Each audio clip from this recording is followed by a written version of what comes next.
अंबड तालुक्यातील लेंबेवाडी शिवारात आधुनिक राजा हरिश्चंद्र म्हणून ओळखले जाणारे माजी केंद्रीय मंत्री रावसाहेब पाटील दानवे यांनी सामाजिक बांधिलकीचा आदर्श निर्माण केलाय।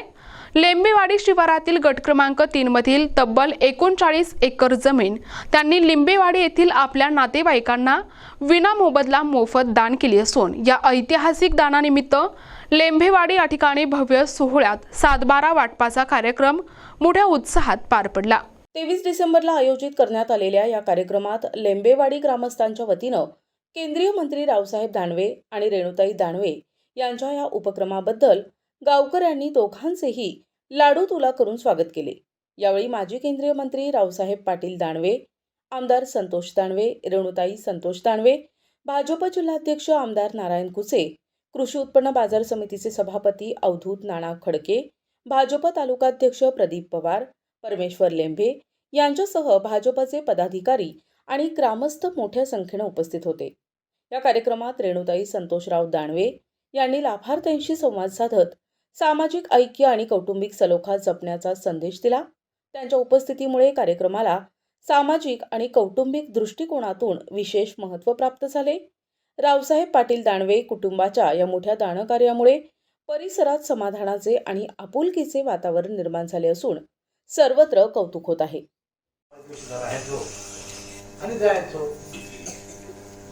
पण त्या टायमाला आजीच्या गप्पा व्हायच्या।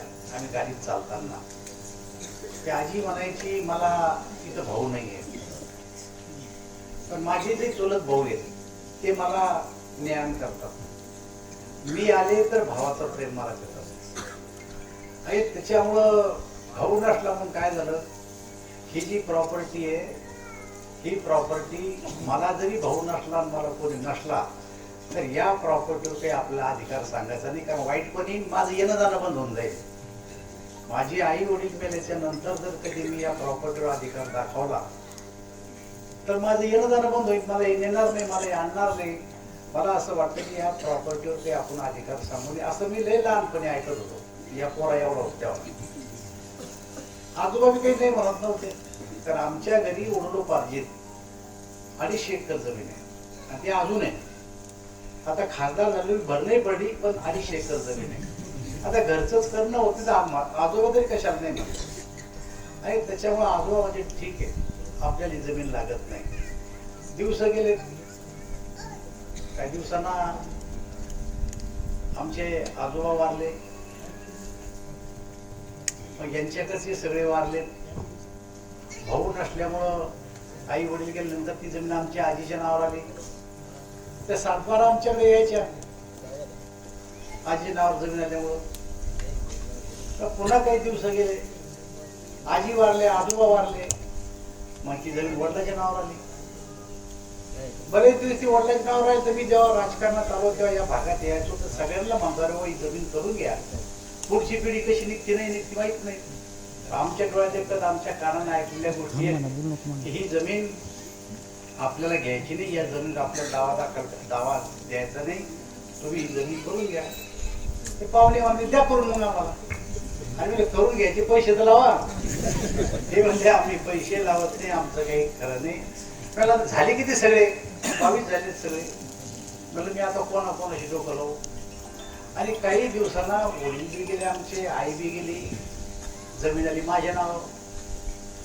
म्हणजे आजीची जमीन वडिलाच्या नावावर, वडिलाची जमीन आता माझ्या नावावर। आता माझ्या नावावर अगोदर जास्ती जमीन आहे, आपल्याकडे सिलिंगचा कायदा आहे, आमच्यावर तरी लोकांची नजर असतात।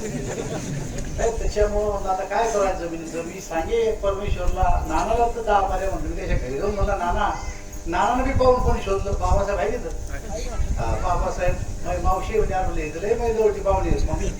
मी नानाला म्हणे नाना काही करून त्या लेंबेवाडीत जाऊन बसा आणि ही जमीन त्यांच्या नावावर करून टाका, असं अनेक नानालाही म्हणलं, परमेश्वरला म्हणलं आता बाकीची मंडळी काही हिंडत करत नाही, तिला यांना काही सांगायला मला जमत नाही, कधी म्हणजे किसनराव सांगायचो। पण सगळ्यात जास्त जमीन करून घ्यायची कळ एका माणसाला होती आणि ती मला दिसला नाही, भीमा।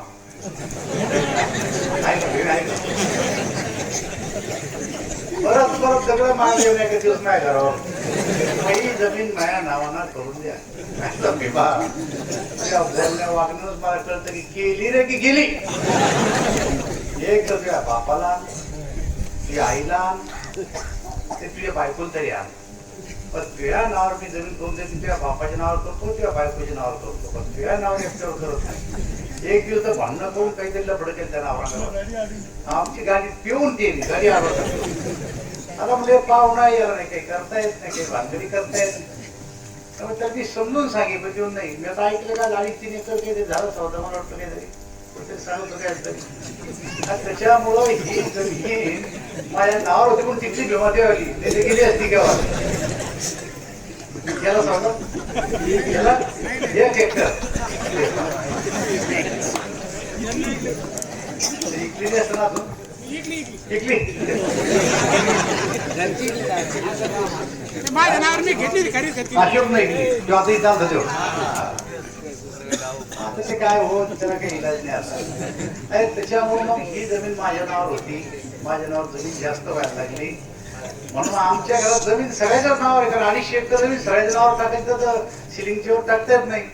मग संतोषचं लग्न झालं, भरीनो आली, पण आता बिना जमीन नसली एकच आहे आपल्याजवळ. आणि मग आमची जमीन मी रेणूच्या नावावर करून घेतली. प्रतिनिधी अशोक खरात, NTV न्यूज मराठी, अंबड, जालना.